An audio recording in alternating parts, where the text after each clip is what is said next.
हम लोग R block के एमएलसी आवास में रहते हैं और वहाँ हर 2-4 दिन पर सुबह सुबह या कभी देर रात में चीखने की आवाज होती है। पता चलता है कि कई लोग दुर्घटना में मर गए। हम चाहते हैं कि जितनी जान माल जा रही है, यानी इतने कम दूरी के पुल पर हमको लगता है कि पूरे देश में इतनी दुर्घटना कहीं नहीं होती होगी। ये आंकड़ा से आपको स्पष्ट हो जाएगा। सरकार के द्वारा और विभाग के द्वारा लगातार प्रयास किया जा रहा है और उस प्रयास में underpass, foot over bridge, speed breaker, service lane, sign board, foot और इसके साथ साथ जो है अन्य फ्लाईओवर भी जहां जहां आबादी था फ्लाईओवर का भी व्यवस्था किया गया है। प्राप्त है इस गंभीर विषय को हमने उठाने का प्रयास किया है, शायद विभाग ने उसको गंभीरता से नहीं लिया है।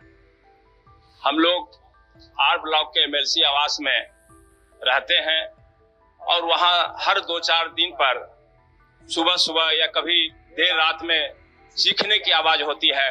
पता चलता है कि कई लोग दुर्घटना में मर गए। तो इतने महत्वपूर्ण सवाल को हमने उठाया है, लेकिन जो सरकार का जवाब आया है कि बाईपास बना दिया गया है, साइन बोर्ड बना दिया गया है। अगर सरकार की व्यवस्था पर्याप्त होती तो हमें यह प्रश्न उठाने का अवसर ही नहीं मिलता। हम चाहते हैं कि जितनी जान माल जा रही है, यानी इतने कम दूरी के पुल पर हमको लगता है कि पूरे देश में इतनी दुर्घटना कहीं नहीं होती होगी। ये आंकड़ा से आपको स्पष्ट हो जाएगा। इसलिए जी, तो ये जो है इससे हम लोग संतुष्ट नहीं है महोदय। हमको जो विशेषज्ञों से पता चला कि डीपीआर जो 3 बना था, उसमें पहला डीपीआर बेहतर था, जिससे दुर्घटना कम हो सकती थी, लेकिन उस डीपीआर को अमान्य कर दिया गया और तीसरे डीपीआर पर मंत्री जी को बोलने दीजिए। महोदय, मंत्री जी को बोलने दीजिए। सभापति महोदय, सबसे पहले तो मैं सदन को बताना चाहूंगा कि एमएलसी आवास के अंदर भी सर्वेश बाबू जब मॉर्निंग वॉक में निकलते थे तो बोलते थे कि आवास के एमएलसी आवास के कैंपस का रोड खराब हो गया है, तो पैर का मचकने का, वहां भी एक्सीडेंट की बहुत संभावना थी। पथ निर्माण मंत्री बनने के बाद भी मैं उसी कैंपस में रहता था, तो अभी बहुत अच्छा रोड जो है पथ निर्माण विभाग आपका एमएलसी आवास का बना रहा है। और साथ साथ विधानसभा विधानमंडल कैंपस का भी हम लोग आपको अच्छा चलने के लिए बना दिए। सवाल बहुत यहाँ जो डॉक्टर मदन मोहन झा जी माननीय सदस्य का सवाल है, बहुत ही उन्होंने सोच विचार कर ये सवाल किया है। 2-3 बातें मैं बताना चाहूंगा। एक तो जो फुट ओवर ब्रिज हम बनाते हैं, मांग होता है कि फुट ओवर ब्रिज बनाया जाए, लेकिन जब आप सीसीटीवी कैमरा से देखेंगे कि महोदय 1 महीना में 5-10 लोग भी फुट ओवर ब्रिज पर चढ़कर इस पार से उस पार नहीं जाते हैं।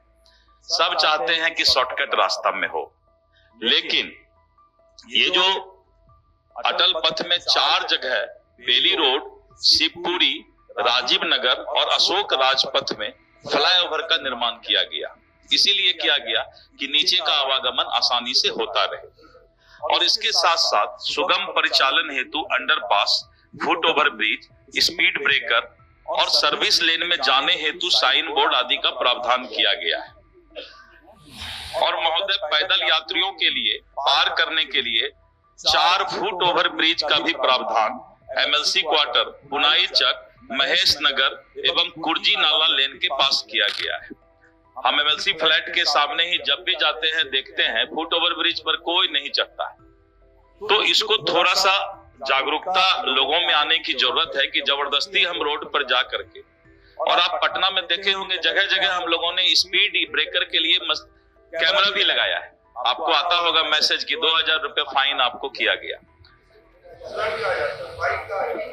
तो 1 मिनट, स्पीड ब्रेकर यानी कभी कभी वीआईपी लोग का गाड़ी का स्पीड जो है नहीं रुकता था, तो हम लोगों ने उस कैमरा को बोला कि भाई कोई भी हो, सबको एक नजरिए से लो और उसको जो है चिन्हित करके बताओ कि कौन सा गाड़ी फुल स्पीड में चल रही है।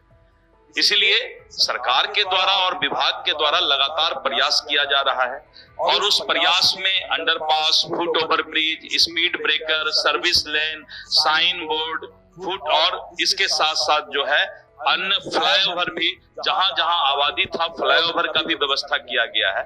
इसके अलावा भी अगर कोई और सुझाव हो तो माननीय सदस्य भी सुझाव दें। और दूसरा कि हम लोग भी दिखवाते हैं कि कैसे इसमें और रुकावट लाया जा सकता है। प्रभातखबर.com, विश्वास वही, रफ्तार नहीं।